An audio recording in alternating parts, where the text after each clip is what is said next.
Well, hey folks, I am Josh Schlossberg. I am hosting this edition of Spiral Dynamics Integral Live. This time we're going to be talking in an open salon about journalism through the lens of spiral dynamics and whatever that means. And I guess I just want to start things off by going around and having people say, what is their main news source, their number one news source? Where do they go? They had to only pick one, and that might be a good way of starting things off. And before we do, just a little background about me is that I am what I'm calling a journalist in exile. I've worked as an investigative journalist, worked as an advocacy journalist. I've done across the board, and I stepped away from journalism because I frankly found it was more activist than activism, whilst pretending it wasn't. So at least activists are like, we're biased. This is what we're going to point out. And so I think there is a lot that can be improved upon in the journalism world. There's some examples that are really good. But yeah, let's just start with going around and saying what our main news source is. And I'll just call on people to make it easier. So Paul, what's your main news source? Well, I would probably have to say multiple internet-based sources, as opposed to in the past. I would have said a newspaper, but it would have to be various and sundry types of internet-based news sources. You don't depend on any one. No single one. That's good. All right, Barbara, what about you? What would be your top news source? I'm like Paul. I don't depend on one. I do like Tangle, and if you haven't looked at it, it's educated slightly left. In other words, it's not the news source for Main Street, but it's nice. I believe it or not, and I've actually had a college student living with me as a caretaker who told me that she thought this was the coolest thing she'd ever seen. In the morning, like when I'm washing dishes and all that, a lot of times I will turn on both Fox and CNN to see what the enemy is saying, so that I understand what they're pretending is important and what spin they're putting on it. But I also like a lot of internet news sources. Just a lot of different places, because the amount of disinformation and stuff that's just ignored out there is pretty appalling these days. Sure. Well, thanks, Barbara. All right, Bill, what would be your main news source / sources? I would say for me, the main New York Times, Washington Post, Bloomberg actually I think is pretty good, and my local newspaper. So I read those online. I think they're the most legitimate. There's also something called the Medium, which is internet. It's just sort of freelance writers. And of course they have algorithms and they feed me all the anti-Trump stuff. So I have to take all that with a grain of salt. But I think that the main newsprint is the best. I don't really count on CNN anymore or MSNBC. I think, and of course Fox is nuts. I admire you, Barbara, for being able to listen to those, because they just drive me nuts. So you depend a little bit more on the legacy news sources, which obviously everything has bias, but they can't get away as much usually of just saying outlandish things. They have a little bit more, quote, credibility, although we find that they do their share of bias and distortion like anyone else. But yeah. They've said some pretty outlandish things lately. Oh, yeah. If you actually pay attention, a lot of people don't anymore, right? Their viewership is way down, CNN and Fox both, because they're doing kind of outlandish things. It's true. Yeah, I'm not going to be the one to defend legacy media, but they do have a little bit more of a standard more often. But yeah, there's a lot that they leave out and distort pretty tremendously. Brandon, what about you? What's your main news source? So I have a few high quality sources that I typically refer to for actual reporting. I tend to like Reuters and Associated Press. And then for news analysis, the best one I found is The Conversation. So that's the one I tend to probably rely on most of like those three. Yeah, sure. The traditional news sources, and then yeah, there's some opinion pieces in there and just discussions of the topics and the conversation. So yeah. Crow Owl, what about you?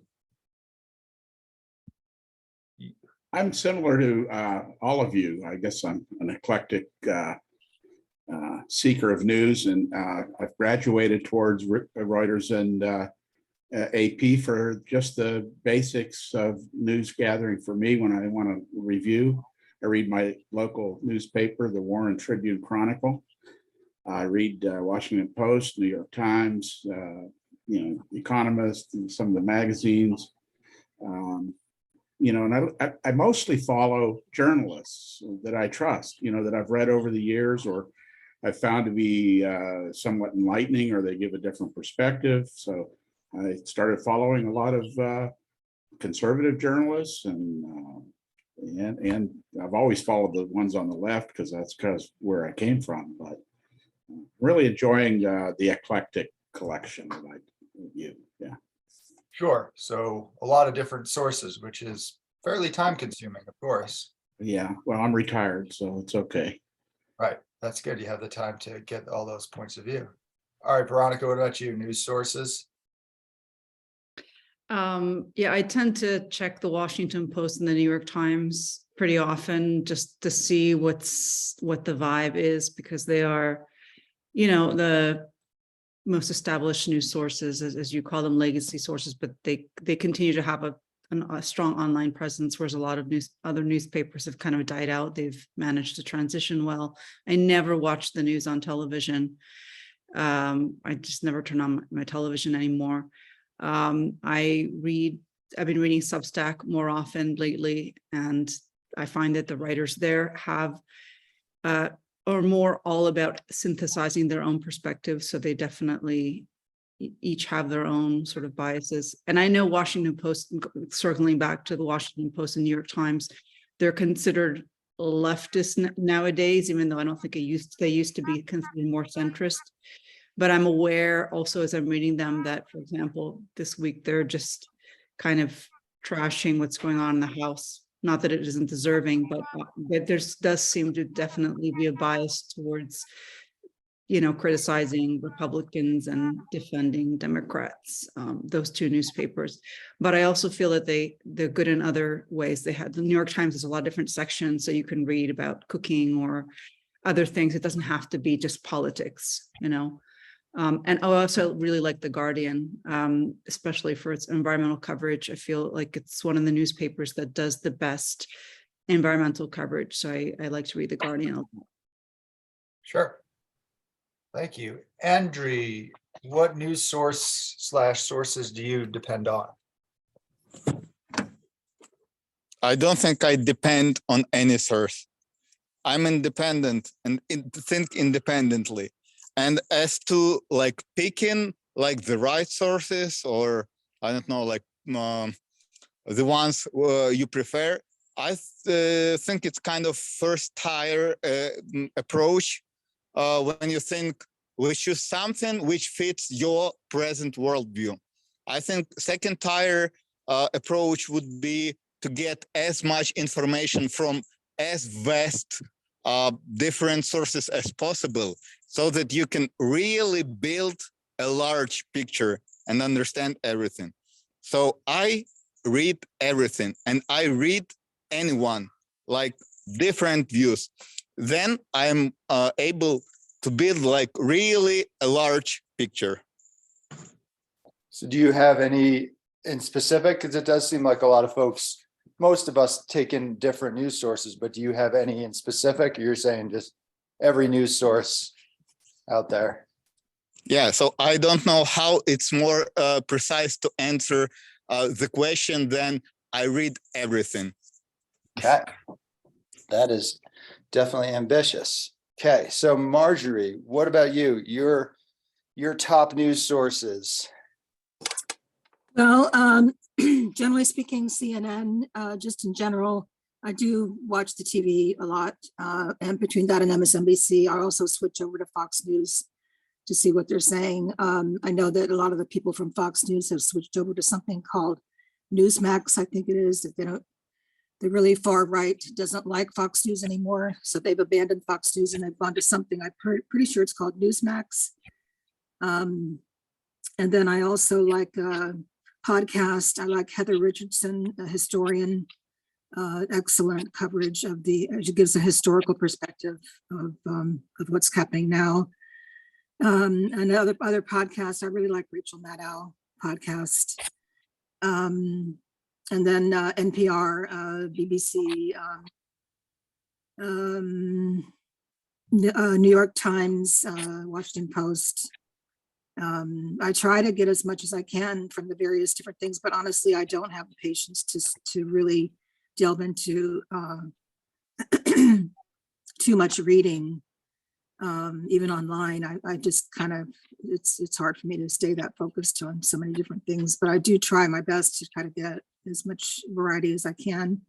I also like to get integral perspectives on some of these things. So I do like Jeff Saltzman from the Daily Revolver. I like Integral Life. Corey and Ken Wilber tend to have a lot of dialogue about the things that are going on currently. Ken is still out there doing his thing, and he's really kind of fascinating to listen to if you can tolerate to the repetition and the ego that kind of comes along with it. But I really have a lot of respect for Ken Wilber. Let's see, that's pretty much it. But it's just in general, I would say CNN is my first go-to. Sure. So legacy news sources, some podcasts which have discussions around the news, can go deeper or from particular perspectives. So yeah, all right. Well, thanks, Marjorie. Okay. Daryl, so we're going around and saying what our top news sources are, and maybe if there's ones that others don't know about that you want to introduce to us. So my habit really in taking in news is PBS and NPR are two of the regular things I listen to. On Sundays, I watch all of the Sunday morning news shows. And then throughout the week, if I'm getting a moment after 7 or so in the evening to watch, after I watch PBS, I will skip through on YouTube as many news clippings of 2 minute this, 2 minute that, from this, that, or the other one. And I tend to gravitate towards this. There's a German DW, I can't remember exactly the call sign, but it's a German news program. And then I skim, like Andy, I basically just take as much as I can in, but to be honest, my habitual sources are the ones I just named. And then my favorite magazines to read is the Economist, the Atlantic, and then Foreign Affairs are the magazines I tend to get. I used to receive a couple of them, but I don't receive them anymore. I just catch them when I can go to Barnes and Noble or something like that. I think that's pretty much it. And I sort of scan, but honestly, every day I take in PBS and NPR pretty much. Sure. Yeah. And DW, I concur. They're kind of, I guess they're a mainstream news source, but in like Germany's mainstream news sources actually seems to be, it's less partisan than US stuff. So I actually like their environmental reporting. And Al Jazeera, actually, I don't habitually watch it, but whenever I catch something when I'm skimming through YouTube, Al Jazeera has been catching my eye on various perspectives in the way they take in things. Yeah, sometimes the best news of the US is from outside of the US. It's a bit more of a objective, there's going to be some bias too, but it can be a good take. Yeah, I concur with that. Great. Well, thanks, Daryl.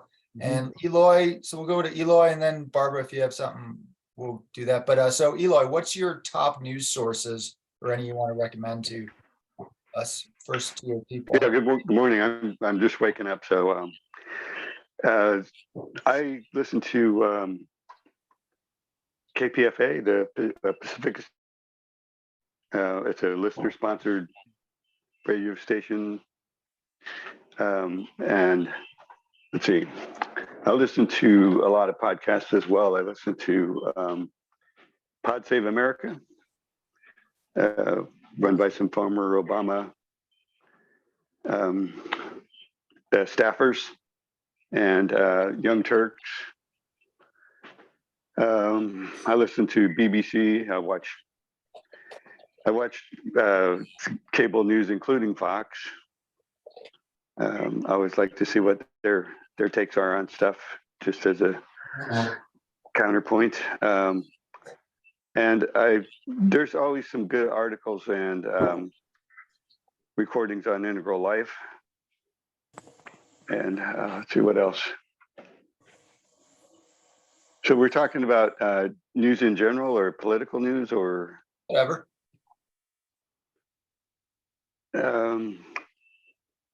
Yeah, I guess that about covers it for me for now. Great. Well, thanks, Eloy. And sorry, Barbara. Let's get Emil in here, and then so Emil, what are your top news sources?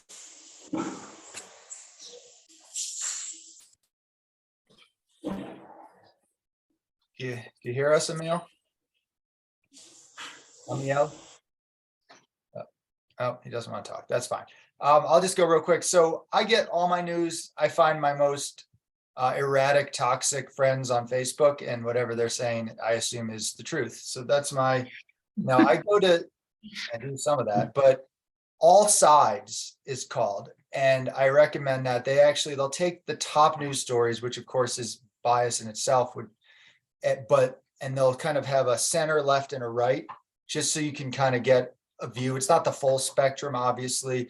They also have articles that kind of explain where bias can come about through word choice, through even selection of the topic. So they even acknowledge that they have a bias. So I really like All Sides.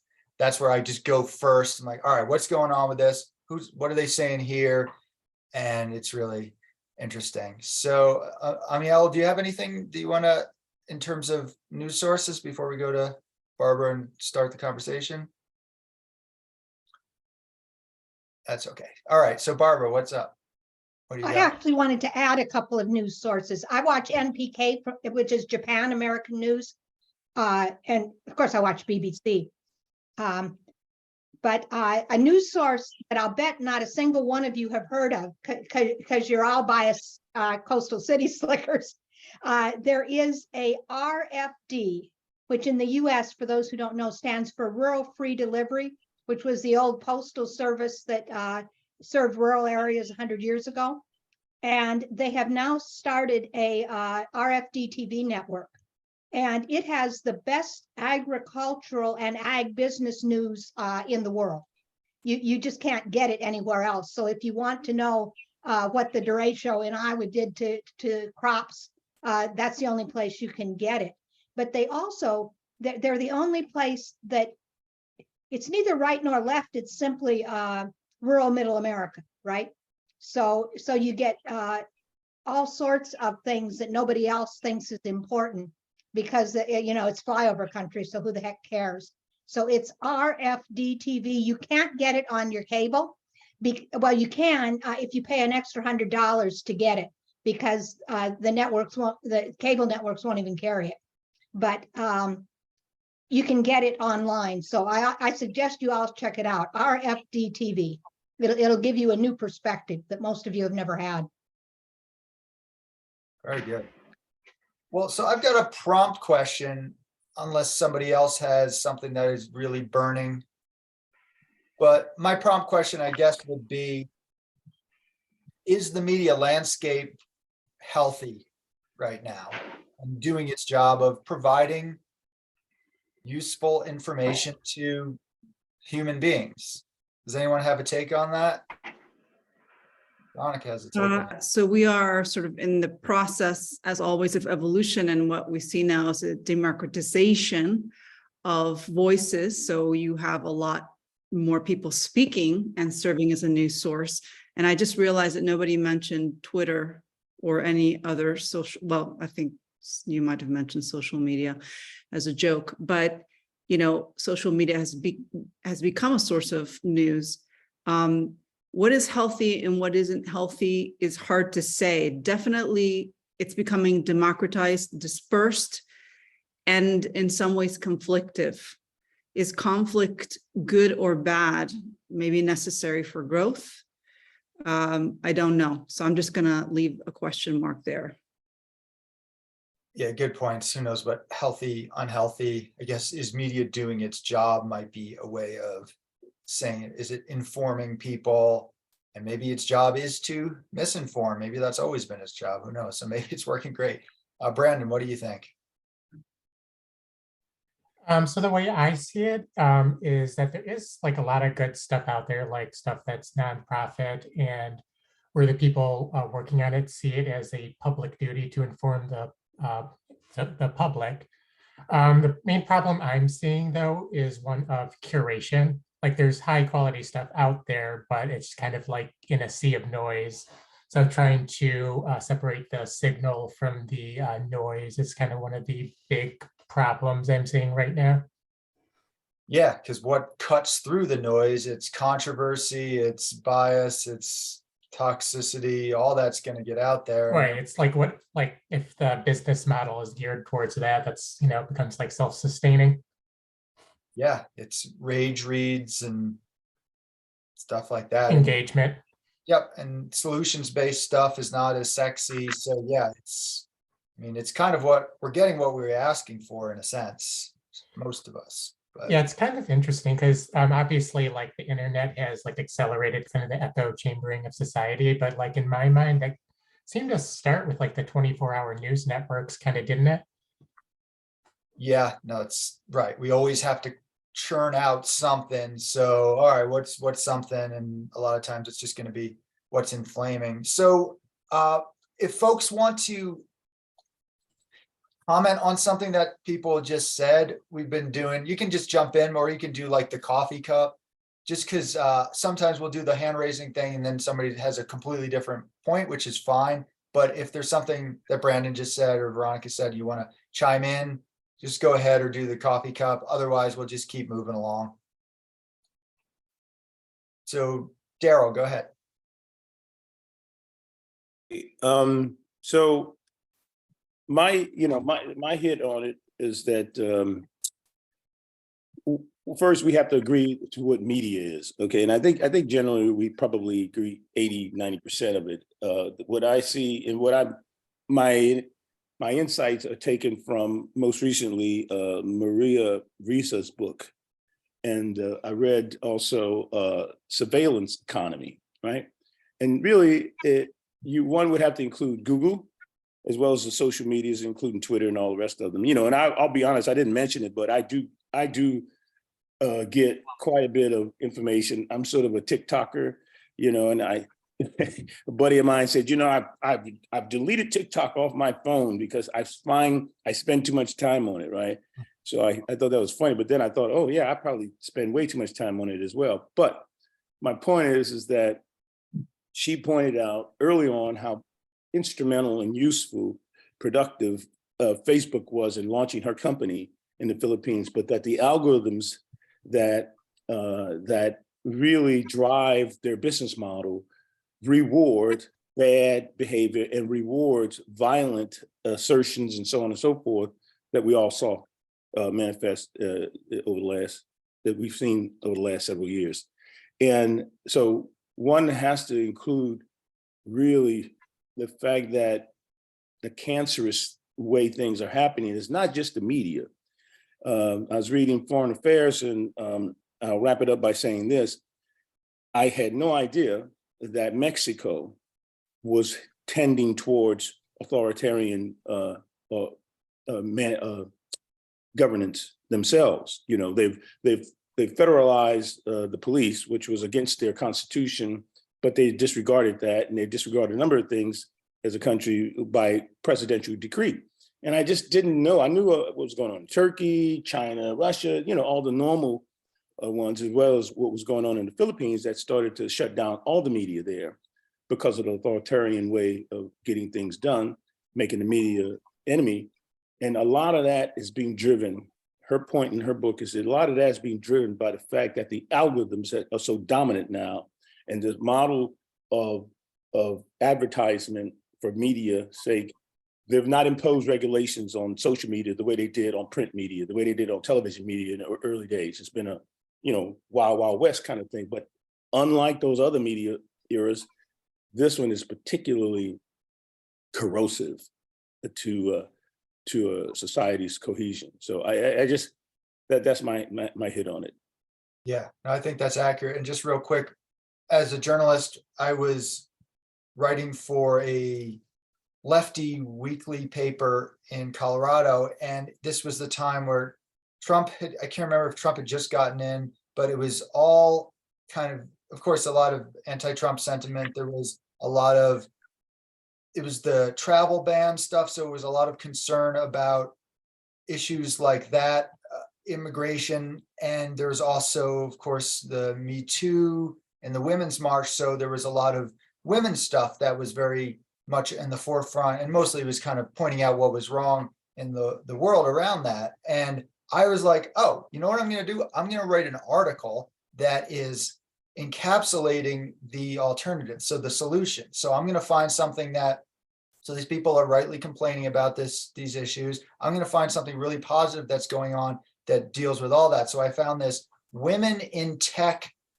hackathon where they were building code or whatever for a nonprofit that was around immigration and people in other countries. I'm like, this hits all the things these people claim to care about. It was the least popular article I've ever written in my life. And I then, That's funny. and I tried, and I put it out, I waited a bit, and then I kind of tried to put it out again just to see if maybe it was just a fluke. Either the algorithms didn't pick it up, or the people were just like, whatever, we want to just complain and fight. So that's colored my my view of the world. So I think you're right, Daryl, that there is some algorithm going, but what if the algorithm actually is what people genuinely want? And that's even scarier. Well, it's a matter of the clicks. I mean, the lies just are more sexy, if you will, and the more lies are embellished, and then you start to take on violent language, let alone actions. Those behaviors tend to attract more clicks, more likes, and then it floats away from the rest of the coalition or whatever. It's a really corrosive, negative reinforcing thing. Because the algorithm, she pointed out, and she even met with Facebook several times to tell them, hey, you got to tweak your algorithm a little bit or something. And they just sort of patted her on the head. And so definitely that's part of it. Right. Yeah. What do you got, Barbara? Just real quickly, as a woman in tech for 40 years, we don't get no damn respect. Rodney Dangerfield is treated better. And it is a bias thing. Women are equally biased against women in tech. Well, that's the thing. People would talk all the time about how there aren't enough women in tech, but then when it's like, look at this positive thing that you can support, people are like, yawn. It's like, well, which is it? But yeah, the We don't get no respect. Yeah. Well, the algorithm stuff is, of course, back in the day, you pay for your subscription, your newspaper comes, whether you like it or not. If you don't like your story, doesn't matter. Now there's so many choices that these companies, they can't just put out the stuff they want to. They have to just cater to an audience, and audiences are very partisan, ideological, and petty. So yeah, Barbara, and then Paul. We find with the local newspapers that they're no longer catering to audiences. They're catering to their advertisers because their circulation is so small that if they can't get ads, they literally can't print this week. So we've been talking to a couple of, and most of them aren't local anymore. They're big chains just with a local publication. And I mean, if one big advertiser doesn't want them to cover an issue, it doesn't get covered. No question. And, oh gosh, it's so the, the people that buy the paper have no say anymore in what gets covered. And a lot of people have stopped their subscriptions because, so what? Right. Yeah. And online, it's a combination because the clicks are about getting to advertising. So it's even more complicated. But yeah, for sure. Like the local papers here, I notice there's certain topics they just won't cover. And then you look and see who their advertisers are. And they're like, yeah, they're not going to bite the hand that feeds them. So that is a major problem. Paul, what do you got? Well, to kind of get back to your original question, I guess I somewhat follow what Veronica says. I don't really, I don't feel qualified to say whether the media is doing its job or not. I just think that we're living in the reality that we're in. I mean, the old media model was really centered around, a select number of media sources, tended to be newspapers and magazines, and they defined to the public what was important. That's just the truth. And that wasn't so bad because reality in many cases was very local, and somewhat national, but the farther away you got, the less important it was. Well, now we live in an age where it's just multiple fire hose floods of information that are just chock full of opinion, speculation, some content, but mostly opinion and speculation. And that's just the world we live in. And I think from a developmental, spiral dynamic standpoint, that's what humanity has to learn to adjust to. And I think a lot of the confusion is coming out of the fact that we're judging the current reality, good, bad, or indifferent, on old standards. We're comfortable with 4 or 5 sources telling us what's important, and we're freaking out when there's 10 million sources telling us what's important. And so, I think the bad of it is it's producing a massive amount of disruption and division and polarization. But on the flip side, I think that's what we've got to learn to do. That's what humanity has to learn to do. We can't just sit in our own little silos feeling that our silos are the best and everybody else is bad. That's not going to work any longer. Sure. And we'll go to Barbara, but if other folks don't raise their hands, I'm going to start calling on people. So let's be warned. Yeah. Something that Paul said struck me as very germane to our conversation, and that is when we answered the question about the media, there were no, framing of it in terms of spiral dynamics. So a follow-on to that conversation would be, as we express our thoughts and opinions on it, where in the spiral do we think it resides? For instance, what you were just talking about, Walter Cronkite, was pretty much solidly blue-orange kind of thing. It was solid blue, Yep. solid blue, but I'll leave it by saying Paul said that, in terms of spiral dynamics, he said, oh, it's a good thought. And so I'll put it out there and then give it back to you, Barb. I'm sorry. How would you assess? I think what hit me when Paul said that was that the current environment we find ourselves, I believe, is very much a yellow problem. I would say it's the situation itself is very, very green, with yellow struggling to try to figure out where we go from here. Yeah. I mean, yellow Right. didn't create this problem. Yeah. But Yeah, that's a good point. Yeah, fair enough. Yeah. Yeah, I think assessing it through the lens, I was hoping we would get to that, and this is the perfect segue. But so Brandon and then Bill, and then Well, Barbara, I interrupted her. Yeah. Okay, yeah, I'm sorry. finish Right. up. Barbara. Yeah, sorry. Yeah, so we in the blue-orange meme of gosh, 100 years ago to maybe 40 years ago, news was just the facts, ma'am, right? And more and I think you can blame CNN and maybe even NPR, where NPR, now I'll have to say in fairness, NPR used to, not anymore, but used to do a really good job of here's the news and then having some really thoughtful commentary on it, right? And then CNN with its 24-hour news cycle suddenly just had to make something up because you could only repeat the same segment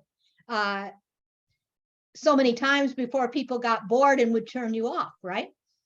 So all of a sudden we got into the, okay, so these media do news plus commentary. And the way NPR did it was bang on correct. Here's the news. Okay, let's talk about the what's going on. And you still see that a bit on NPR where they have specific commentators, right? But I still see them doing the thing of let's interview each other as a news item about what we think about something that we know nothing about. And it's just appalling, right?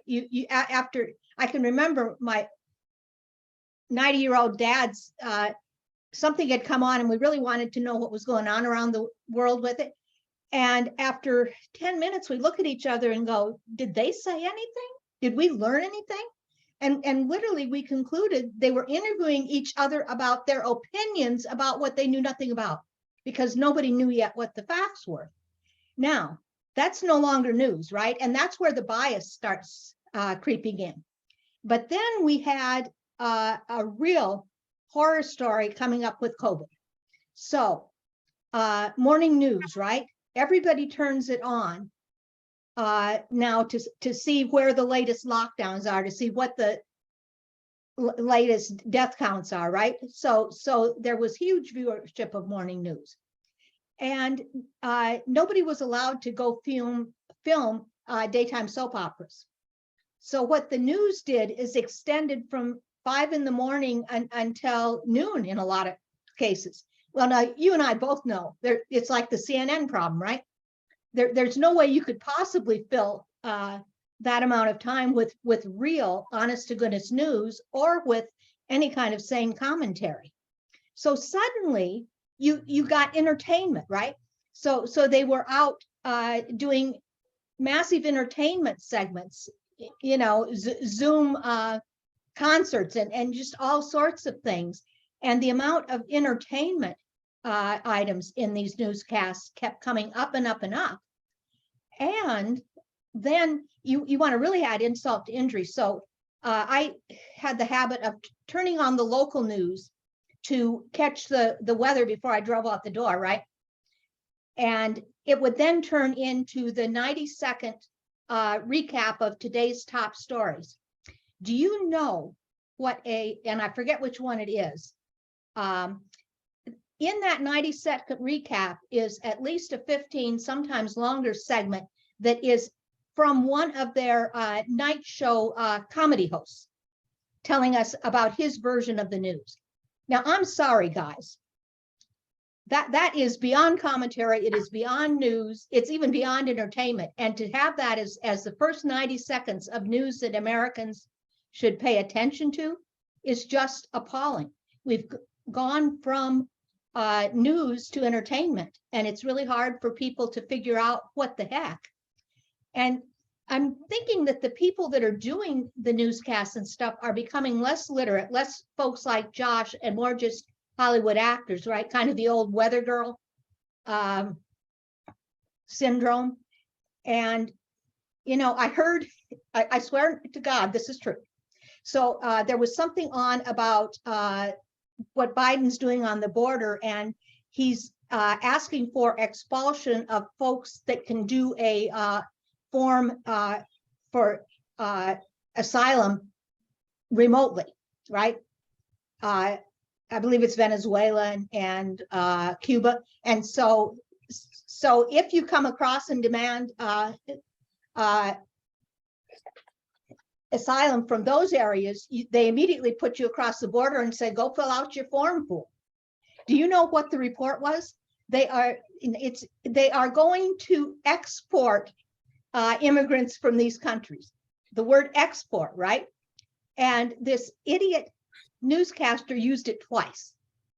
And I'm thinking, my God, you know, we are having news read by folks who are so ignorant that they don't even know the word expel. So export just popped in their head and they use that instead. I swear to God, you know. That's funny. Yeah, I mean, and they're in, you know, you look at systems are failing, right? And you know, in Daryl's thing about what level is this? I truly think we're seeing graves. We better have some second tier solutions, because first tier is in deep doo-doo with these kinds of broken systems. Everything's broken, right? Including news. Sure. Well, thanks, Barbara. So let's get to Brandon and then Bill. Comments there. So I guess my point, as just a basic epistemological point, I might push back a little bit about like the idea of like just the facts, just because facts can never really be like meaningless or uninterpreted. And by that, what I mean is like, even if you try to be like as objective as possible, you still have to choose on what's considered important and relevant. And basically that depends on a whole epistemological framework, shared values, and customs. And so like part of the fragmentation we're seeing is just the breakdown of a shared epistemological framework where we can agree on what is relevant and then disagree on like the meaning of like kind of like the base level relevancy. Well said, Brandon. There is no such thing as just the facts, even in physics, right? I can measure the wrong thing and tell you a lie. So right, because you're coming from like a paradigm. Yeah, exactly. And I think just the facts, Daryl hit it on the head. It is the blue-orange interpretation of what news should be, right? And orange will tell you that they, certainly us tech women will tell you that we are perfectly capable of determining the facts. And if you can't do it, that's your problem, right? But it's not so. And thank you for bringing that to everybody's attention. Well, and I would say that's part of the developmental process that's going on is, you know, when you're in a blue-orange, heavily blue-orange beaming influenced place, you tend to form opinions, you tend to form the parameters of your facts, and as long as you can stay there, that's where you sit, and you don't really think about epistemology. You don't think about, you know, how do I think about things? How do I form an opinion about something? You just have it. And that's part of what development is all about, is eventually coming to see that, you know, it's important to think about what I think about, because everything is changing all the time. You know, you can have a very strong truth-based opinion about something that 2 years later is dangerously false, not because it wasn't good at the time, but the reality's changed. And I think that's part of what's going on, is that particularly with the internet, everybody is being exposed to what's going on all over the place. And that's hopefully forcing a developmental process in a lot of people that normally didn't go through those processes. Sure. Bill, what about you? Well, just two comments. First, about Barbara saying that these 24-hour news things have to fill the time. If I know Paul was not watching Monday Night Football last week when the player went down and collapsed, but it was pretty impressive that this guy goes down and they don't know what to say, and they go to ad and they come back and they don't know what to say. They have no news. They have nothing to report. It's just speculation. So they start speculating and they start saying, well, we're our hopes and prayers for the family and the kid. And they go to break and they do it again. And it was painful to watch these three people just try to fill the airwaves with nothing to say. They had nothing. And it's sort of exemplary of what's going on. But I raised my coffee cup there because Paul's other comment about how the news is changing. And I just thought, historically, I wonder what it was like before newspapers and how did people get their information and what a revolution it must have been to have a local newspaper. And that had to change so many things. I do remember hearing one time that, I don't know, it was in our Quest Club in Fort Wayne, that someone wrote a Quest paper about the news. And it was okay to embellish the news to make it more interesting. You still had to have the facts, but to dramatize it, they were justifying that because otherwise no one would read the newspapers. I think it was in the early days of the New York Post.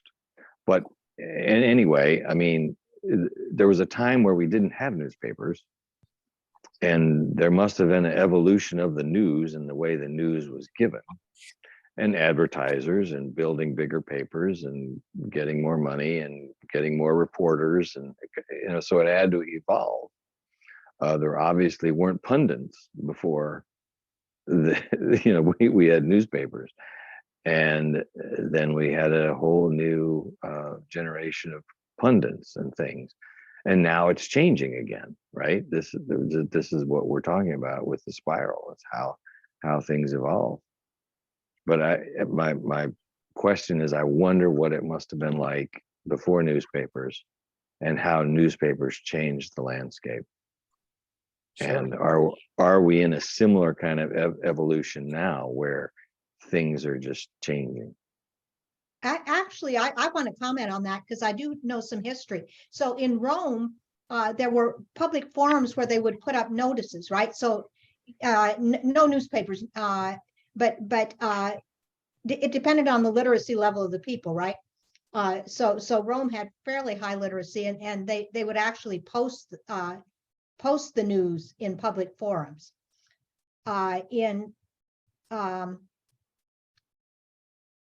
In other areas, town criers, if you remember, right?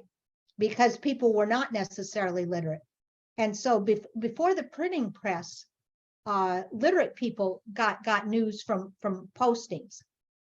And if you saw the transition, in very early newspapers, the newspaper boys would go around talking the news, right? They would actually stand on the corner and tell people what it was, because half the people around them couldn't read and write. And then those that could and wanted more could give them a halfpenny for the paper. So, but in pre-literate societies where nobody could read and write, that's a good question. That would be really interesting research to see how people got information before you even had any written methodology. Well, Conversation. I love that, Veronica. I think it's the beige, purple, and even maybe red are pre-literate. So the communications were very much word of mouth stories, and as you say, town criers. And so I think when the town criers began to show up, and like you said, Rome could post things for the literate folks, was the beginning of a blue society, I guess, or something like that. But I know for a fact, the model Spiral Dynamics sort of asserts there is no written language that carried on the norms and things like that in the beige, purple, red societies. I think it's an emergence of blue where that becomes codified. and folks now know more explicitly what's written, what we do, and so on and so forth. So it's interesting. Yeah, no, it'd be interesting to do a treatment of the levels and how media manifest. Well, and don't forget that a lot of those societies were smaller groups of people, right? Right. So I mean, how in a tribe, how did you get the news? You talk to the hunting party that just came in through the gate, right? Mhm. I mean, Right. how hard was that? Or smoke signals And- or drums, right? Smoke signals, drums, or you know, in Native America, U.S. after the horse,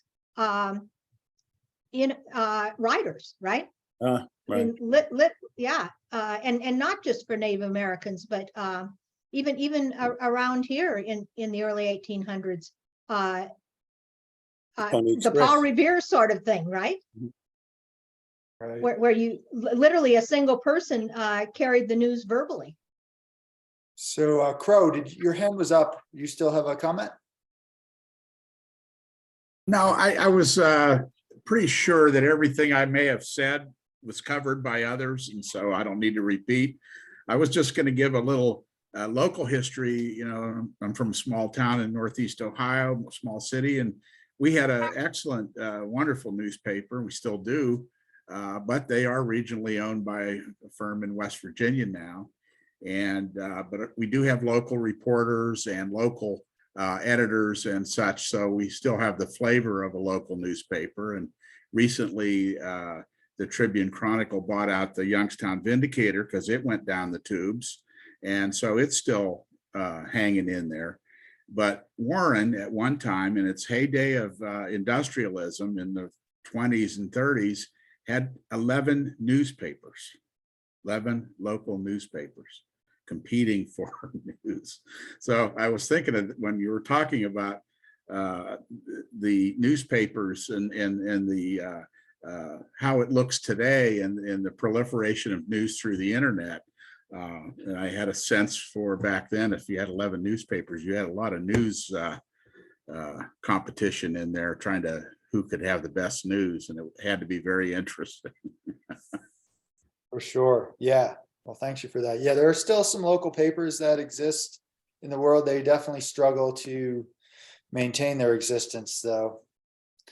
But so I have a point, I guess, and then maybe a question.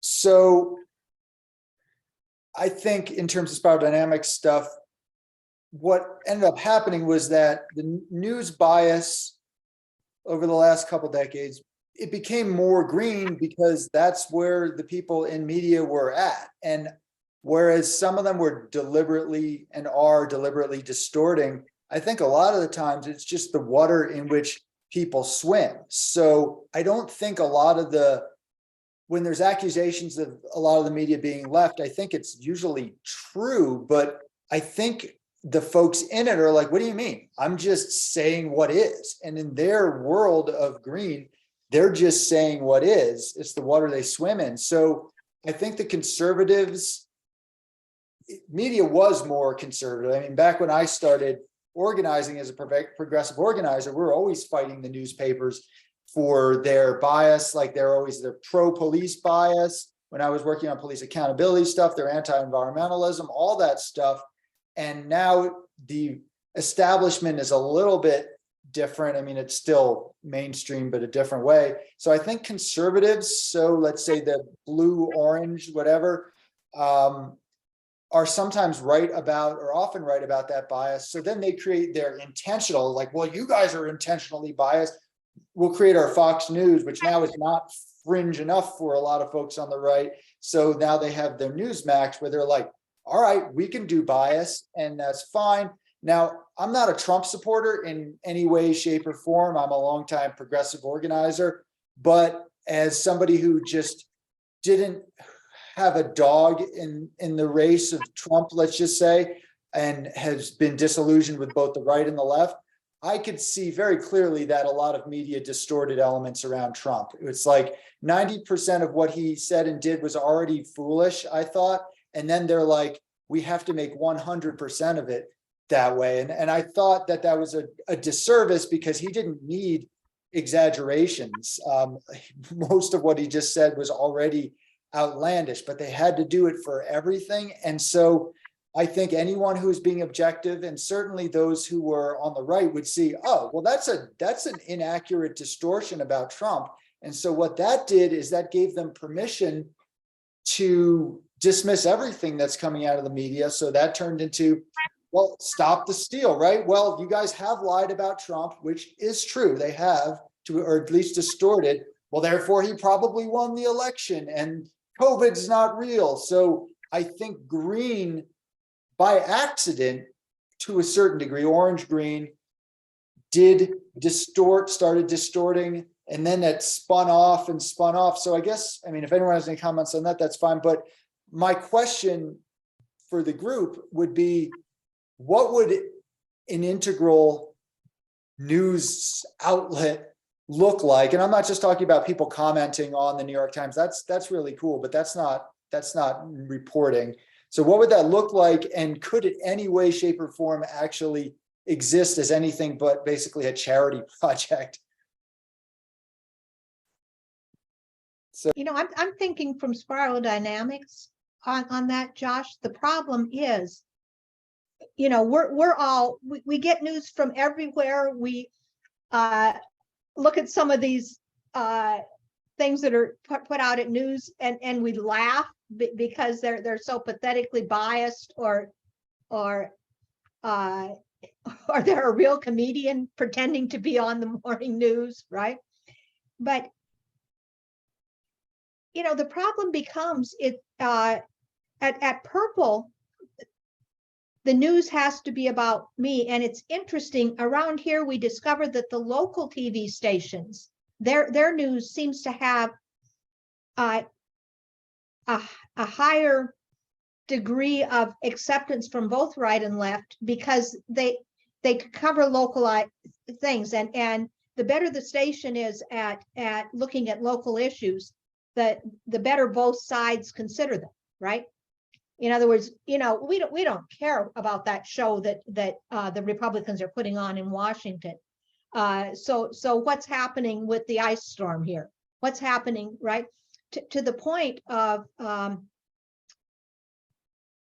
the Sheboygan murder during the riots here.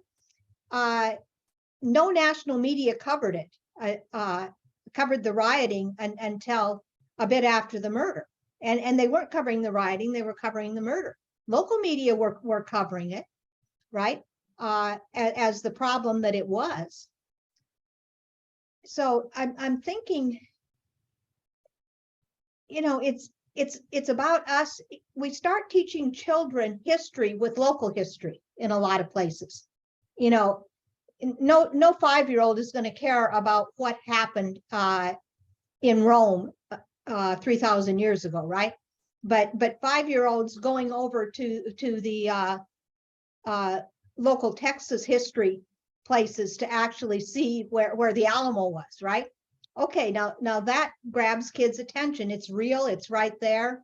You can talk about that, and so I'm thinking that there's a part of news that has to be that. What's in it for me at the Purple level? What's in it for my tribe? You know, what's important to me, right? And the problem is a whole lot of people all the way up through blue can't go any further than that, right? I mean, Washington is only important because my priest said that they're wrong on abortion, right? Washington is only important because they didn't do this for us at blue, right? And you have to get to orange before you can actually have discussions about the bigger world, right? And then, so green tried to go back to well, let's look at what's important to everybody. But the problem is, my world is driven by what's important to me in my neighborhood, right? But in fact, with globalism, that is largely irrelevant to what's going to impact me in the big picture. You know, what my little small town is doing is not going to do anything about inflation. It's not going to solve energy problems. It's just not. It can't. It's interesting to me and all of that because it impacts me daily. But it's in an integral sense, it's a so what, right? And yet most people have real trouble looking at the world globally. So then we feed them news like, I swear it was Kamala Harris was asked, so what's early on? So what's going on in Ukraine? Well, I mean, something along the lines of, well, the big bad Russian bullies just invaded this small country and we need to do something about it. I mean, she literally said that. It came out of her mouth. Talk about a blue-red statement, right? And we don't need blue-red statements in a complex world. So how do we deal with that sort of problem of the fact that most of the population isn't ready to hear news that are at an integral level? So how do we give people information that they need to know at a level that they can absorb? And I see Brandon has some thoughts on that. Good.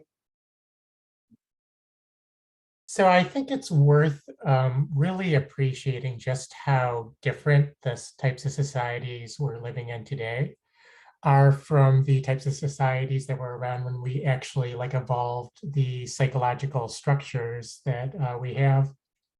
So like historically, like for the vast majority of our history, the types of societies we lived in look more like purple societies where you're around a few dozen individuals.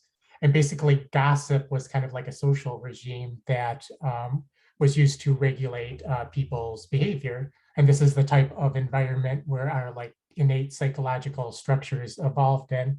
So kind of what's happening in my view with sensationalism in profit-driven media, it's basically like hacking into a mindset that evolved in very different circumstances.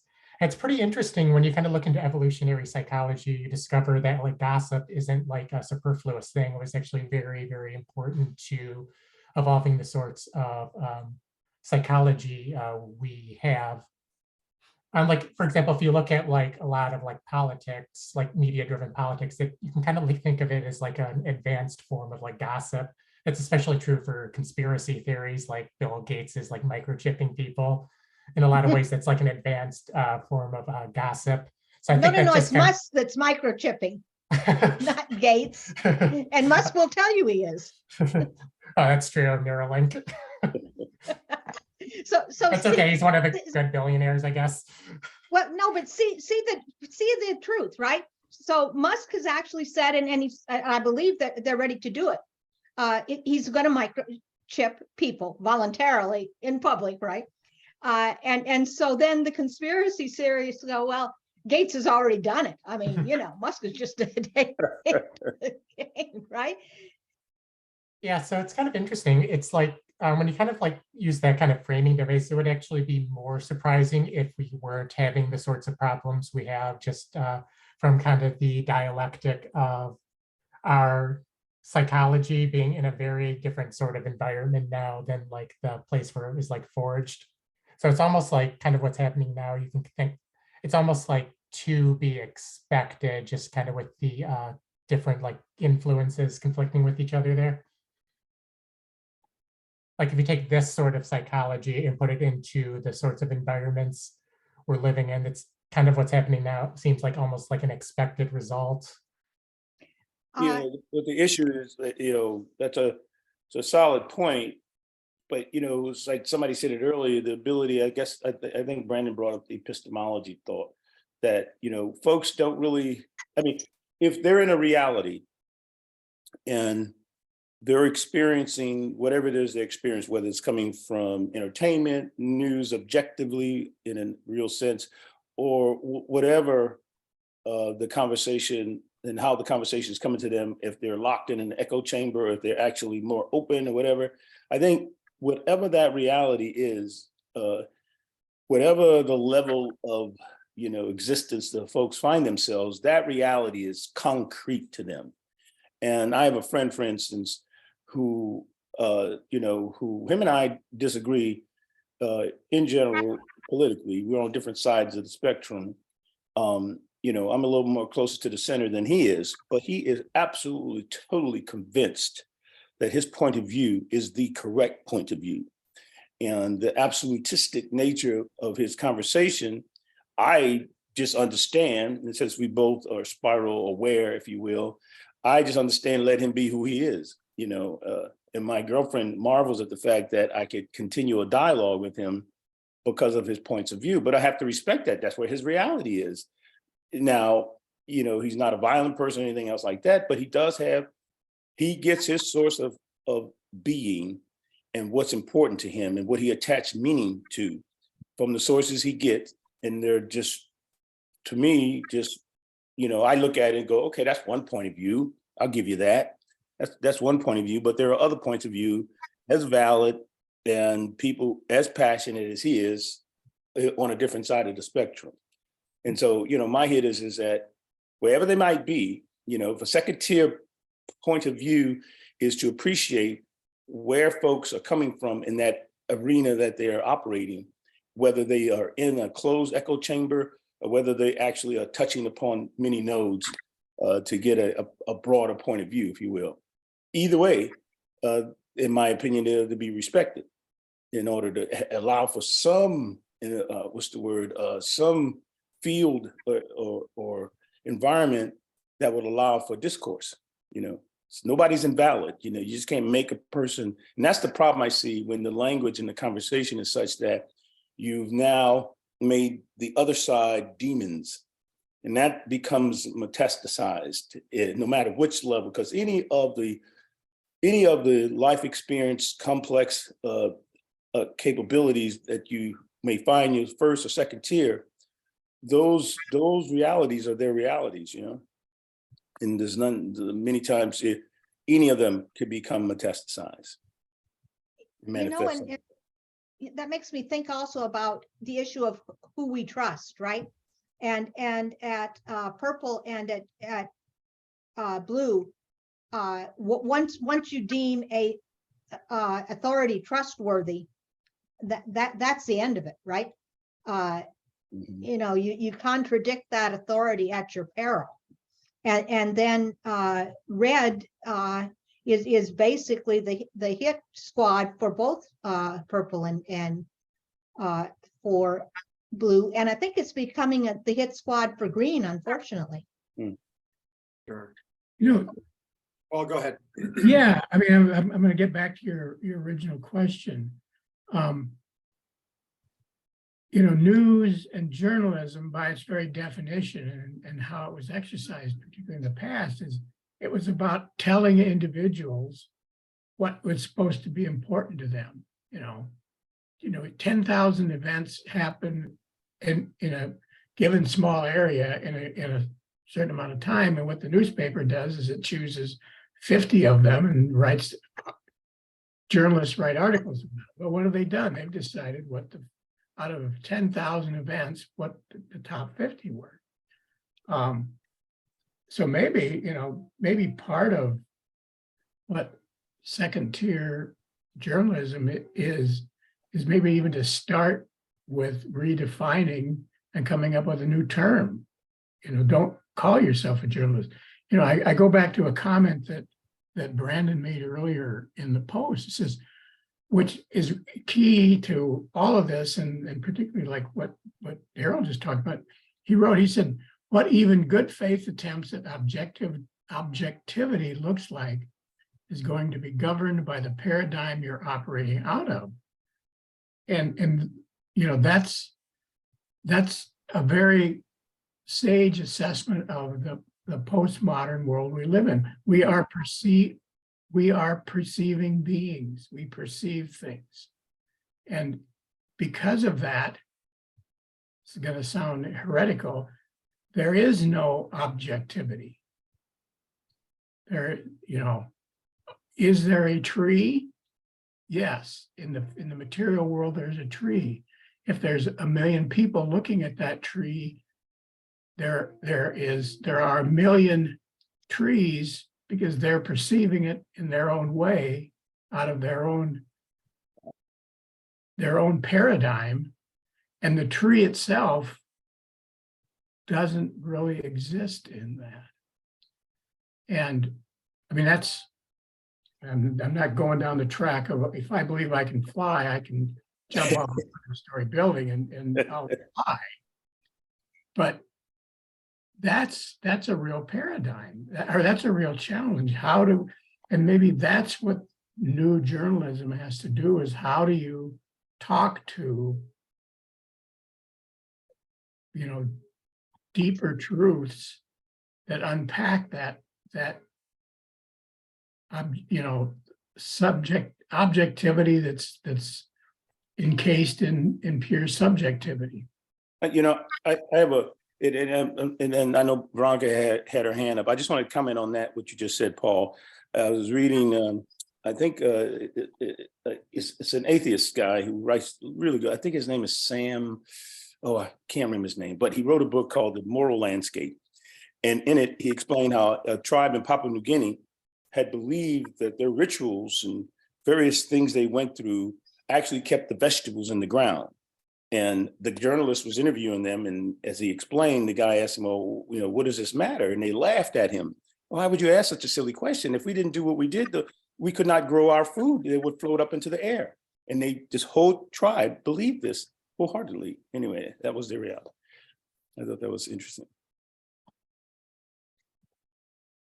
All right, great. Well, thanks for that, Paul and Daryl. Veronica.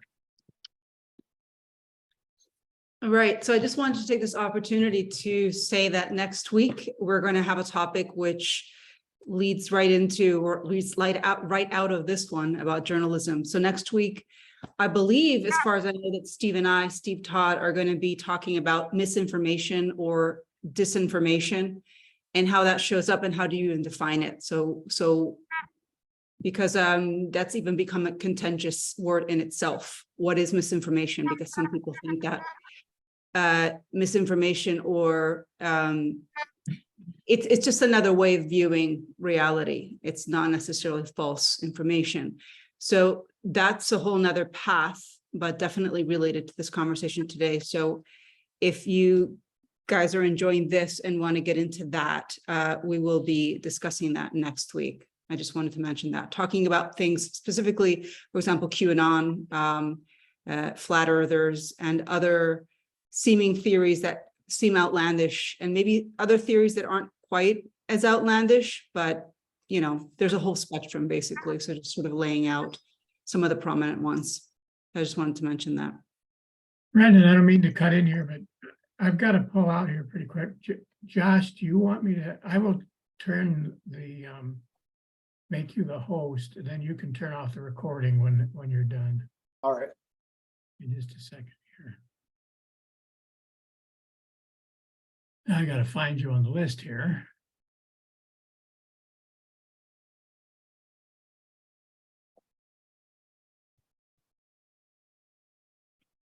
So we've got about another 30 minutes before the top of the hour when we'll at least turn off the official recording, whatever. I have something, but I want to see if anyone else has anything else. Marjorie, Eloy, Amiel, Crow, anyone who hasn't spoken as much, want to observe anything, through spiral dynamics, not, whatever, anything about media?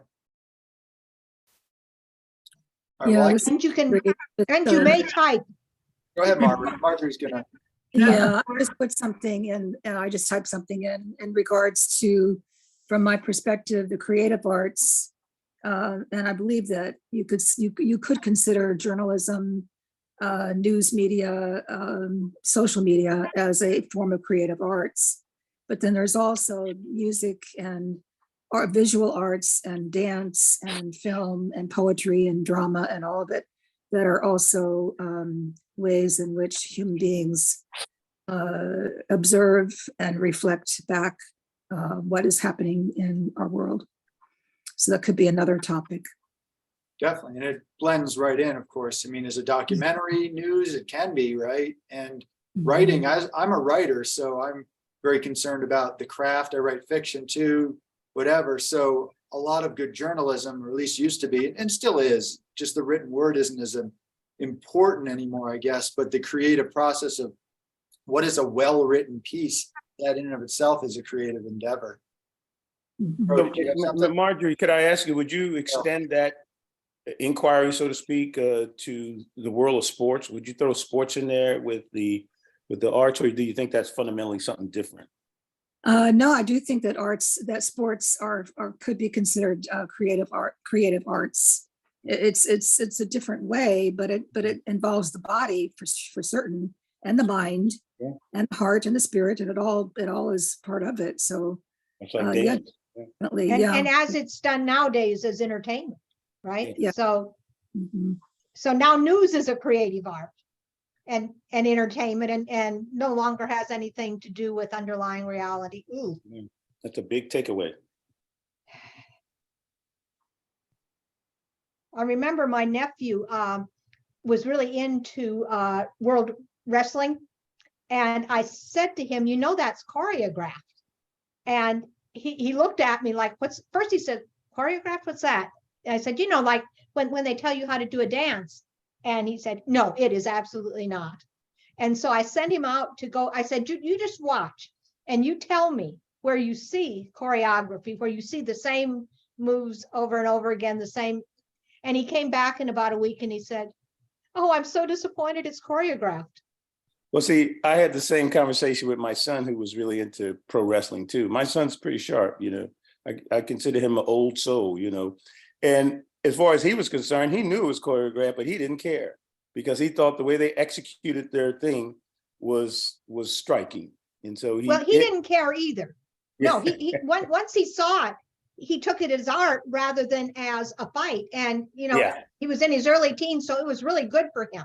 Yeah. Because rather than thinking somebody was actually getting a bloody nose and he should go that route of hurting people, it was, oh, so this is just a dance routine. Cool. Mm-hmm. I think it also speaks to how we're speaking about art. What is art? Because it seems like we're separating out art from factual reality or something like that. So there is an art to everything. Oh, absolutely. Yeah. There's so I think it also just kind of gets into how we view the word art. What is art? It's a big carrier. And- Art, to me, art is one of the main carriers of meaning. You know, it just is. You know? I'm reminded. You know, and the women in tech would say that there's a difference between engineering, which we consider an art, right? It's and science, which is just the facts, man. Mhm. It's that blue-orange thing, and engineering, not so much, right? Mhm. Right. So I'm wondering if journalism should have that same dichotomy in our thinking, right?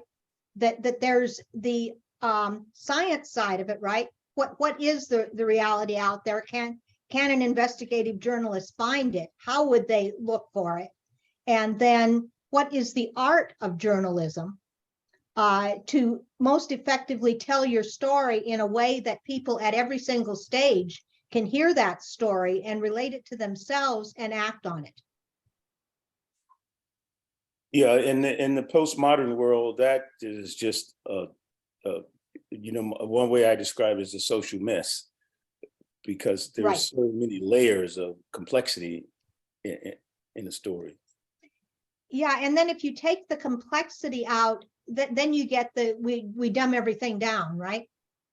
Yeah. And that's perfectly appropriate, all the way up to orange, right? That you know, one of the problems with green is that it throws out small m memes that make perfect sense in a green context. Blue red picks it up and turns it into an ism, right? And we get wokeism, we get Trumpism, because those minds can't process the context of a meme.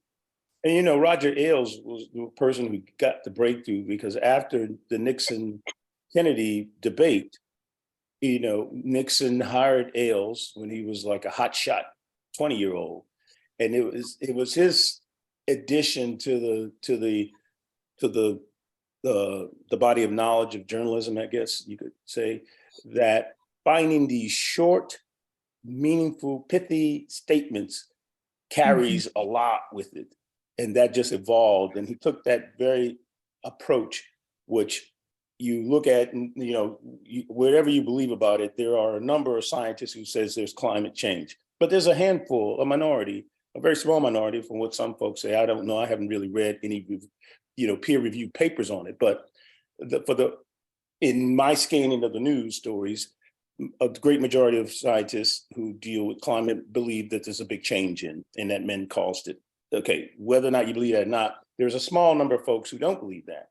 And what Ailes sort of insightful brilliance did was to say, well, journalism news is not so much about objectivity as much as it is about making sure you get a fair perspective from all points of view. So at that subtle shift from objectivity comes the fair and balanced, bumper sticker, where no matter how big the other side of the issue is, they need to have the minority voice heard. And there's some goodness in that. But when that takes on, a cancerous kind of a thing, it's a whole nother world. But again, we bump right up into that postmodern manifestation. Brandon, I think, has a comment on what you were saying. Then we'll get to Amiel and Marjorie, unless Veronica, you still have your hand up from before, or is that a new hand? I don't know. Go ahead, Brandon. Brandon, you're muted. Brandon is. Okay, there we go. So yeah, first, just like another basic epistemological point. So just worth keeping in mind that subject-object dualism is an abstraction that we use to make sense of reality. So objectivity is really just kind of a form of intersubjectivity. And I guess my other point is we really should try to decouple the ideal of objectivity, and objectivity is an ideal, from having to take a neutral or middle position on every issue. So I think those two ideas kind of get confused and conflated, where you can kind of think of it as the both sides fallacy, as kind of faux objectivity.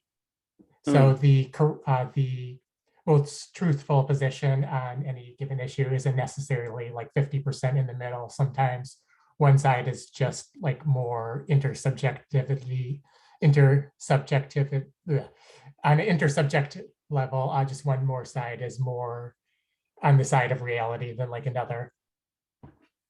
Yeah, I think that's really good. I'm not going to comment on your first part because that's too complicated. But the second part there with the idea of, well, I often say, and I'm not going to name entity names, but there's something I visit sometimes, and they're in the integral sphere and some really good discussions. And then they have policy platforms. And I pointed out to them how their policy platforms are almost all just straight up orange. Let's just put it this way. They match up, at least in certain things, with exactly what orange is saying. And sometimes, maybe more often than not, just if there is objectivity, just well, here is the rational whatever, that can be decent. But yeah, I think, of course, an integral perspective can, first of all, you can be integral and you can be wrong, first of all. But second of all, I think sometimes it's going to seem very radical. And sometimes what you're going to say is going to be very conservative or moderate. I think the answer is, not always splitting the difference, especially when maybe one difference is stupider than the other, or they're both idiotic. And it's all right, well, this is dumb and this is dumb. What's two dumbs divided by two? It's well, sometimes that's not always the way, but sometimes it is. Sometimes it's just the obvious, reasonable thing. Like a friend of mine said, and I think he was basically advocating for what would basically be healthy orange. He's why isn't there just a duh party? Can't we just do the obvious thing? And I think in his view, just a mainstream moderate orange approach, which frankly, many these days would welcome because of the polarity. But I don't think that is the same as integral all the time, but maybe it is sometimes. I don't know. Amiel, what do you got? Hi, can you hear me all right? Not sure whether my connection's great. Okay, cool. Yes. Yeah, firstly, sorry, I just joined a bit late. It's been great listening to you guys so far. I was reflecting on a couple things. Firstly, just not division, but the two parts, I guess, of news. One being, we've talked a lot about, people's point of view and how they present the news. But I guess also just to delineate from that, I guess the point about what is news and setting the agenda. And of course, I guess we've already reflected on this, that, the algorithms, I guess now it's with algorithms and people, searching for what they want, and that's setting an algorithm off in a direction. Often it's now the people setting the agenda as opposed to any centralized source setting the agenda. But nevertheless, the content that they receive is still obviously, set mostly by external sources. But the other thing I wanted to reflect on was just again, I guess with the topic of, what is the news? One way to look at it, of course, is just from an information theory perspective, where literally something that's newsworthy is something that's not expected, and a higher information content.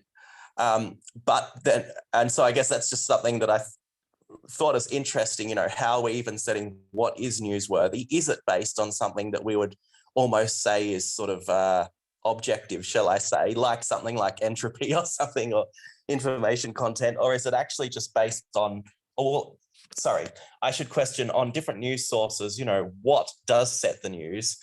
And I'm just reflecting on the fact that often in the TV news here in Australia, at least, despite the fact that there's deadly car crashes every day, they always put on, like, you can, if you turn on the nightly news, it's like, oh, there's 50% chance there'll be a car crash on the news, right? And so, yeah, that's, to me, I'm like, well, yeah, I know there'll be a car crash. That's not news. So I guess I'm suggesting that's definitely appealing to probably, the earlier colors and tribal emotional type of things. But yeah, I'd be interested to see what people think about that. And finally, I've got a question about, I guess, a different dimension. It seems like we've been talking a lot about, what is objective versus subjective. But back to my illustration with the car crashes, I'd love to hear news about a much more or a much broader perspective of not, don't give me this is current, there's been another car crash, but, tell me some meta information about, car crashes, perhaps. If you're going to talk about car crashes, tell me, are there more car crashes this year than last year? Some comparative things that are not opinionated, they're still factual, but perhaps, slightly broader. Anyway, I've waffled enough now. Well, see, that brings up, I just comment on that, Emil, that brings up the fact that when I mentioned Roger Ailes' advice to Nixon to find the short statements and put them out there, because the public can only consume so much. So if a person is residing, with their level of thinking capability, if you will say it like that, like at an orange or green level, how they take a pithy remark compared to somebody who's closer to a red-blue existence takes a pithy remark is, how do you put out a statement that would resonate not just with one single level in the spiral, but it hit as many of the levels as you possibly can, which would make your audience grow, so to speak. And so that's a tough one to pull off, which lends itself to the explanation of why we're so segmented and polarized, because as these pithy statements get curated, floated into the mimetic space, the person it was meant for knows that it was meant for them, and they gravitate towards it, and then they're locked into that chamber, that echo chamber there. So is an interesting point. I mean, the idea of the car crash, a person at a red, purple place would go, yeah, wow, oof, whereas you're begging the question, like, can I get some metadata on it and tell me ways and means by which we are analyzing this so that the next evolution of car design will take into account how to minimize death during car crashes and so on. So it's just interesting. Again, it gets back to, I think somebody mentioned, I'm not sure if it was Emil, somebody mentioned the difference in journalism and information and so on and so forth. So all those stacks have to be hit, or don't. If they're not hit, then folks find the place in which makes sense and brings meaning to their lives, no matter, even if it's the same news.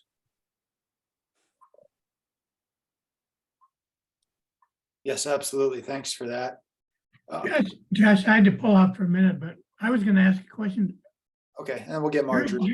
Well, no, you're a journalist. What's your thoughts on what second-tier journalism would be? Well, maybe I'll conclude things with that. How about that? I'll just, so I can get the last word in. I'll do that at the top of the hour. But yeah, that's a good question. Let's get to Marjorie and Barbara. Marjorie. Yeah, okay, can you hear me? Yes. Yeah. Okay, so yeah, I do think that there is an art to being able to get to the essence of something, the essence of the essence, the quintessence of something. And I think that is a second tier capability. And it's also in how you view simplicity or immaturity as opposed to maturity, or simplicity as opposed to complexity. So that simplicity is not worse than complexity. Complexity is not better than simplicity. It's just different. And so, I mean, you ask any really high quality kindergarten teacher, you know, how to teach a very young child the essence of what it is that is important in ways in which they understand at their level. There is an art to that, and there's a way of doing that that is not valuing it as dumbing it down to a level, but it is at valuing the level of which that kindergartner is at as being exactly where they need to be at that time in their life, and how we as the adult, as a teacher, can reach them at that level, to speak to that level. So well said. yeah, it's about being able to view complexity or the simplicity that's on the other side of complexity from that perspective, and being able to kind of let go of the judgment of it. It's just so well put, you know, Marjorie. I mean, the illustration of when a kindergarten teacher reaches a kindergartner, that's the same way if a second tier spiral wizard is working, they would come into a community for which there's natural resonance, like in a purple red or a blue or orange, and be there with them and honor and validate their right to be that way. I just think, you know, your illustration is spot on. It's great. Great. Thank you, Marjorie. Barbara. You're on mute. Sorry about that. I've just been reading Robert Cialdini's newest version of his Influence book, and I think we need to do a session on it. And if you haven't read it, you need to definitely take a look at it. One of the things that he reports is, you know, there's been these horror stories of some poor woman being raped in sight of 1,000 people, and nobody even calls 911. You know, and so New York. Yeah, the old New York one, I believe it was 38 people or something, but you guys get the impression. And interestingly enough, one of the things that happens is the phenomena of, if other people think it's not an emergency, then you should think it's not an emergency. So for example, the two things the bystander effect, but and it's not what it used to be reported as. So their current conclusion is that if you see other people ignoring a problem, you will ignore it, right? And so I know I was just taught this in more recent CPR classes and first aid, and that is the very first thing you do in a medical emergency is point to some individual bystander and go, you dial 911 now. You go, you know, because you have to do a you, and you have to do a specific, and then the other one that is really horrible is if you're beating your wife and on a public street, people will ignore it because that's an internal family problem, right? And so And so they say, don't call, they tell the women, don't call, help me. Don't do that. What you should shout is, who the heck are you and why are you attacking me? Ah, wow. Even if it's the husband. If as soon as you make people think that this is a stranger attack, they will intervene, right? Fascinating. Yeah, and I mean, they've even reinterpreted the one, you know, where they turn up the electrical shocks. I don't know Very if you, famous. if you- Yeah, very famous. yeah, very experiment. famous. And so they're thinking that it is an unbelievable absolute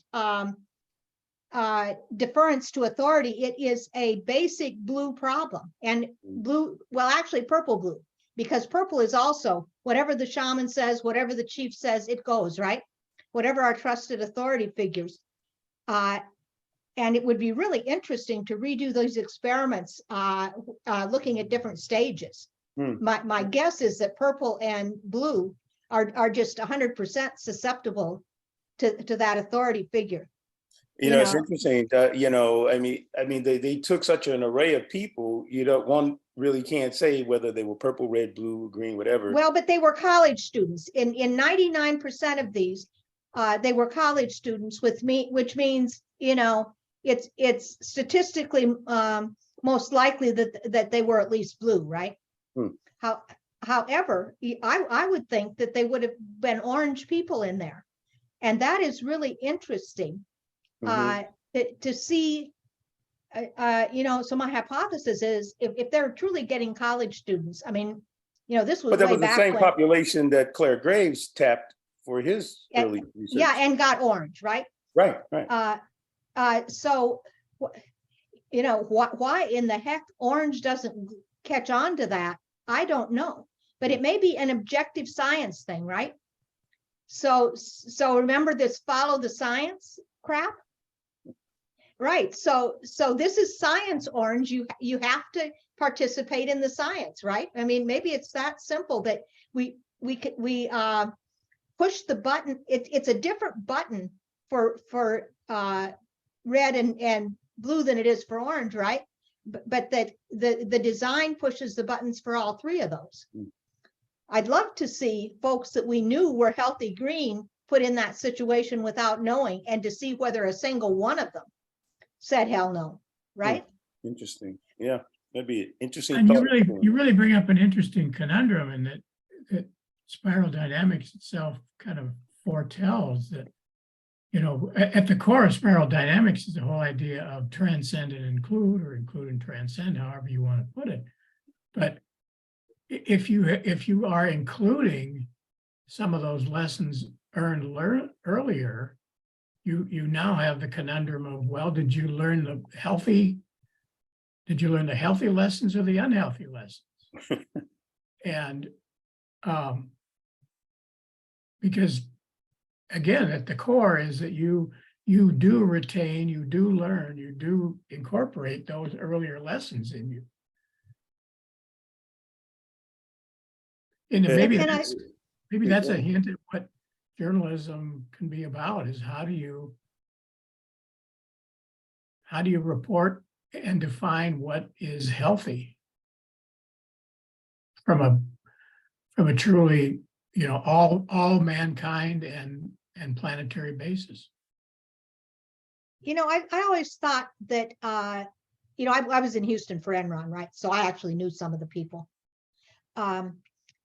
I always thought that was a real failure of orange, in a toxic orange folks, to include this blue. You know, people who set a positive blue know what the limits are, and at orange you just choose to ignore them, right?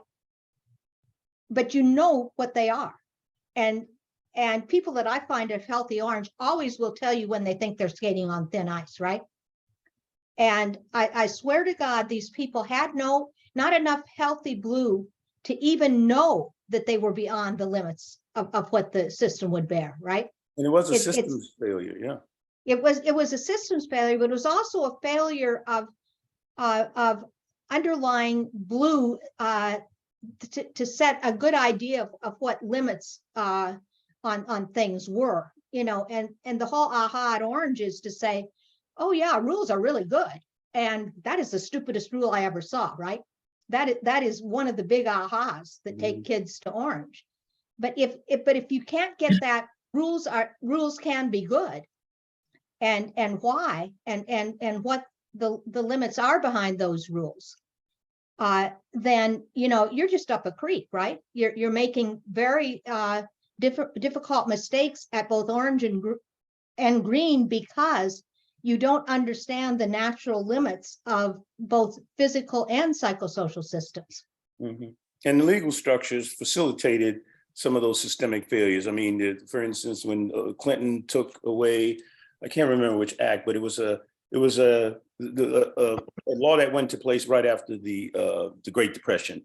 And Glass-Steagall. Glass-Steagall. So when where banks could suddenly be basically Las Vegas gangsters or gamblers, whatever they wanted. So they were no longer fiduciaries. Right. And what that did was it eroded the healthy blue and made it a lot less dense and porous, so to speak, such that it gave rise to a metastasized orange and a very thin, you know, take all you can take, Bernie Madoff type of thing. And so that was an interesting phenomenon. Yeah, I think we lack a lot of healthy blue. And, you know, I mean, historically, 2/3 of blue has been unhealthy, right? And a lot of early Orange was an attempt to put some healthy rules in place, right? So for those of you who's never read the Koch brothers book on business, they're not who you think they are. They're really progressives, but they're merit. They're just orange. They are at the roots healthy orange, and they actually say that government rules would be really good, except they're all bought and paid for by special interests. By special interests, and so you have to get rid of government controls because they're not healthy blue.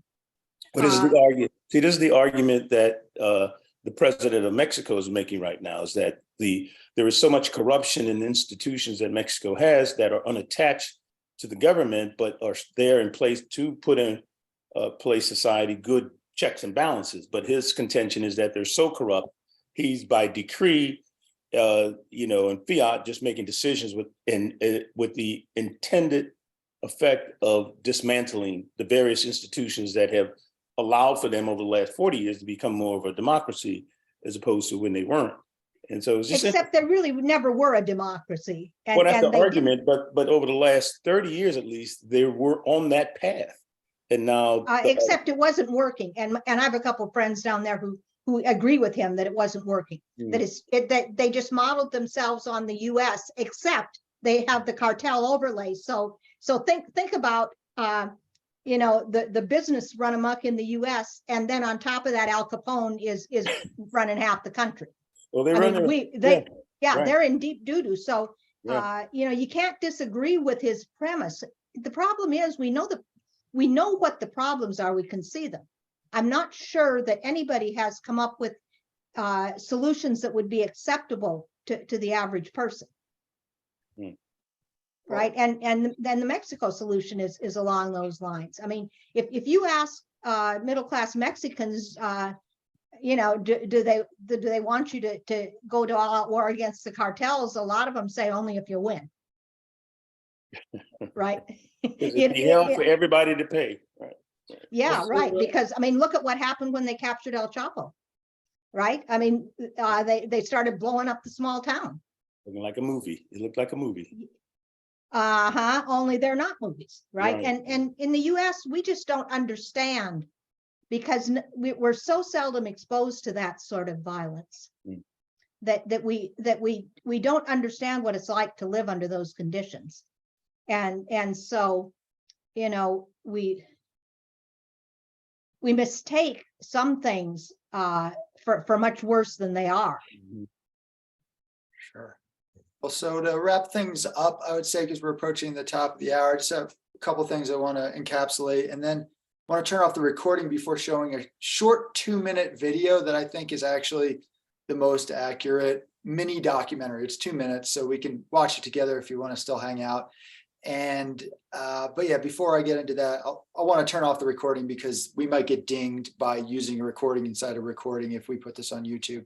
But a question, and this is a rhetorical question because I'm just going to answer it, is what sort of people these days go into journalism compared to what people used to? And I will answer my opinion. If folks want to chime in, that's fine too. But I think a lot of modernists, right? Orange were the journalists back in the day. You can call it blue, but Walter Cronkite passed that. It's very kind of orange folks and establishment, whatever, business oriented, the rational mind.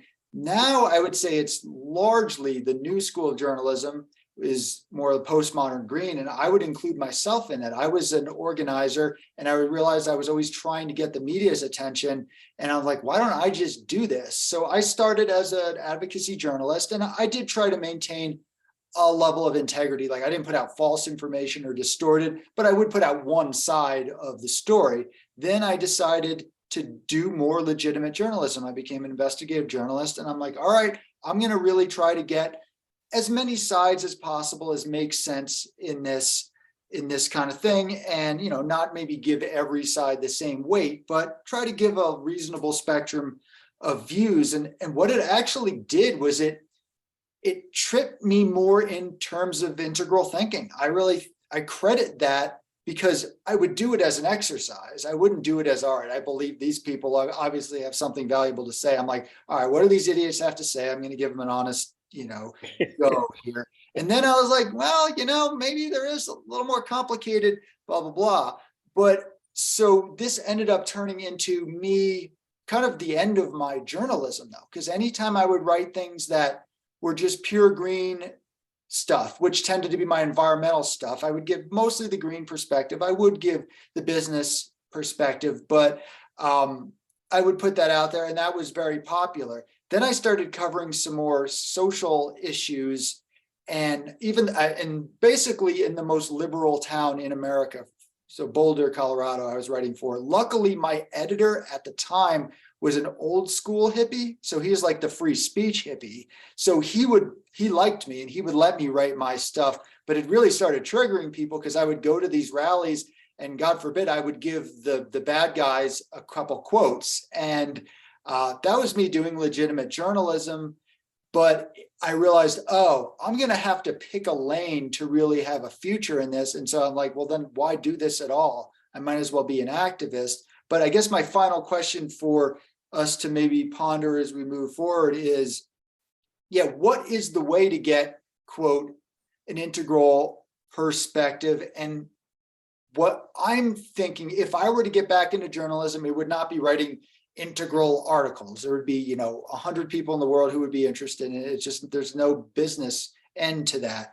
But what I would do is I'd chameleon myself as either orange or green and stick to that lane while putting in some information that sort of may lead towards a larger view. I think that'd be the only chance of making it in that journalism world. I was trying to do that, but I kind of outed myself. So I may not ever return to that field, but that's basically my take on it. I appreciate everyone's perspective. I think this is a really great discussion. Obviously, this can go on and on. What is news? Is it supposed to be practical information that we can act upon? Is it just, it's good to know, or just like, another car crash? I think that's up to interpretation, but I think most of us can acknowledge that there's room for improvement.